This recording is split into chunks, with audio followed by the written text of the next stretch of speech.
Hello, beautiful people. This is Sharita Garner reporting for week 6 on social relations.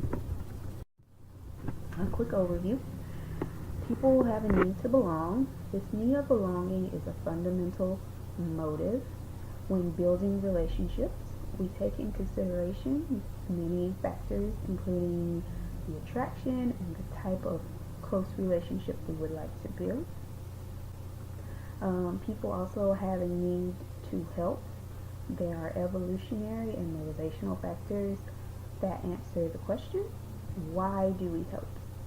And that could be answered with situational influences. So when do we help? Personal influences, who is likely to help?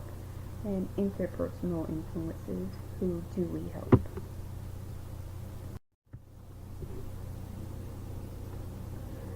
Attraction is one of the first things that we notice about someone. It's no secret that we are more drawn to some people more than others. Attraction involves liking, loving, and lusting that leads to the desire of forming a new relationship. Developing attraction commonly happens with people who we live near and see on a regular basis, so they are in our proximity. This idea is supported by the mere exposure effect, which suggests the more often people are exposed to a stimulus, the more positively they evaluate that stimulus. So the more you see someone, the more likely the attraction is to develop. The first thing we notice when we see someone is how they look, which is physical attraction. What an individual considers beauty is what initially captures their attention. What is considered beauty varies between racial and cultural groups as well. People tend to associate physical attractiveness with other desirable qualities. This is known as the "what is beautiful is good" stereotype. This is the belief that physically attractive individuals also possess desirable personality characteristics, which we know is not always the case. So who do we like? People tend to associate with others who are similar to themselves. Online dating sites stress the importance of having similarities in order to be compatible. Once the initial physical attraction has gotten our attention, we then look at if we share similar demographics, such as are we the same age, the same educational background, race, religion. Milton Rosenbaum argued that people expect others to be similar, which is why others who are different grab our attention. So Milton argued that opposites attract. Our ultimate decision is usually based off of expectations of our in-group. So if the person that we are pursuing a relationship with fit in that perceived in-group. The idea that people are attracted to others who are similar in physical attractiveness is the matching hypothesis. People tend to like those who like them back. Reciprocity is a mutual exchange between what we get and receive. So with close relationships, there are intimate relationships. And intimate relationships involve 3 basic components. First, those feelings of attachment, affection, and love. And then there's the fulfillment of psychological needs and the interdependence between partners. The social exchange theory views people as motivated to maximize benefits and minimize costs in their relationships with others. The development of an intimate relationship is associated with the overall level of rewards and costs. The equity theory is the theory that people are most satisfied with a relationship when the ratio between benefits and contributions is similar for both partners. So both partners are putting in and getting out equally. The equity theory can be applied in many different aspects of the relationships, including personality, the relationship type and length, emotions, gender, and the distribution of domestic duties. There are two types of relationships. Exchange relationships is where the participants expect and desire strict reciprocity in their interactions. This relationship usually exists between strangers and casual acquaintances, such as a business partnership. And then there's communal relationships, where it's expected and desired mutual responsiveness to each other's needs. This relationship is usually between close friends, romantic partners, and family. One good way to describe intimate relationships is the triangular theory of love. This is the theory proposing that love has three basic components: intimacy, passion, and commitment. There are two types of love.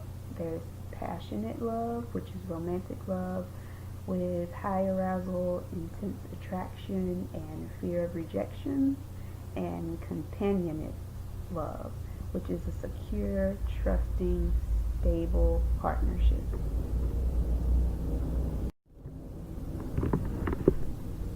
We also have a need to help. But why do people help? Each day, people practice actions intended to benefit others. This is called pro-social behavior.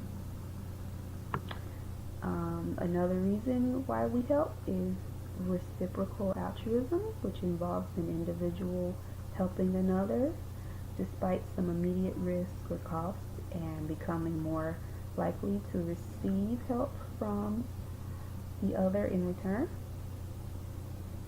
Indirect reciprocity is a kind of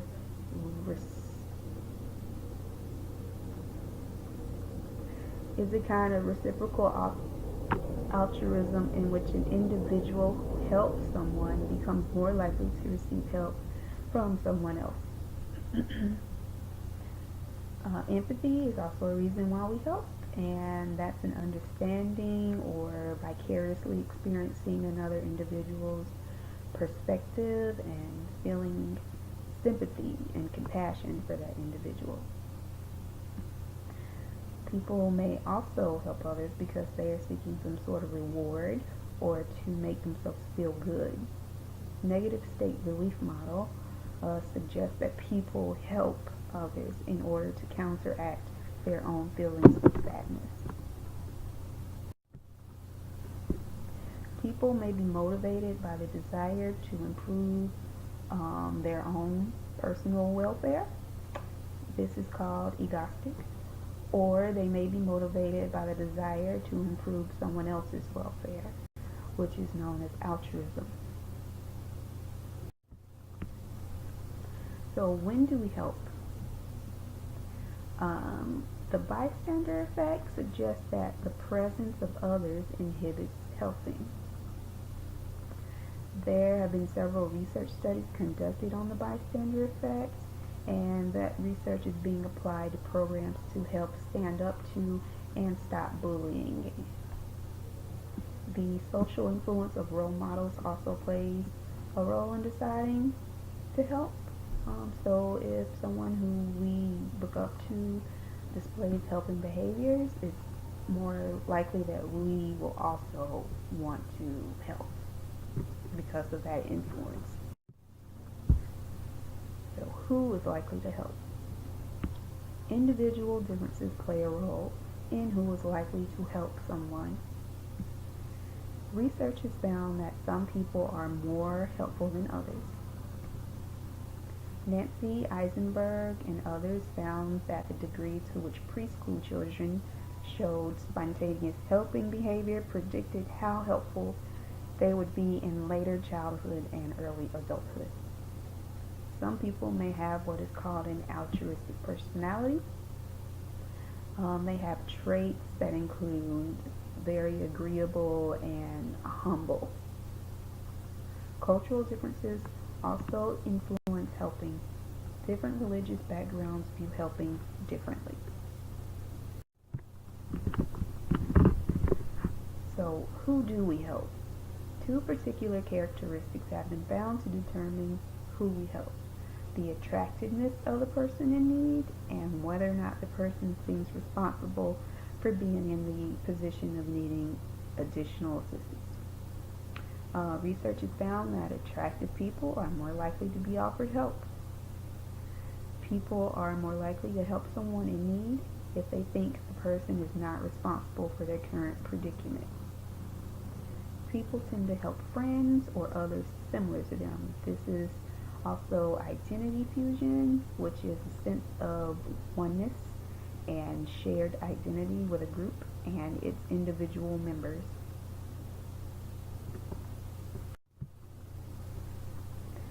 Gender differences play a role in deciding if helping will occur as well. It has been found that men are more likely to offer assistance than women. Cultural differences also determine if helping will occur. Social norms vary across cultures. And for week 6, my discussion questions are: number 1, Christianity at its core is about relationship. God wants us as Christians to build relationships off pure love and not seek rewards. Do you believe that Christians can practice altruism unselfishly, putting self-interest aside? And for number 2, individuals develop their perception of fairness by calculating a ratio of their inputs and outcomes and then comparing this to the ratio of others. Using the equity theory, give an example of a time you felt the need to evaluate if you were being treated fairly.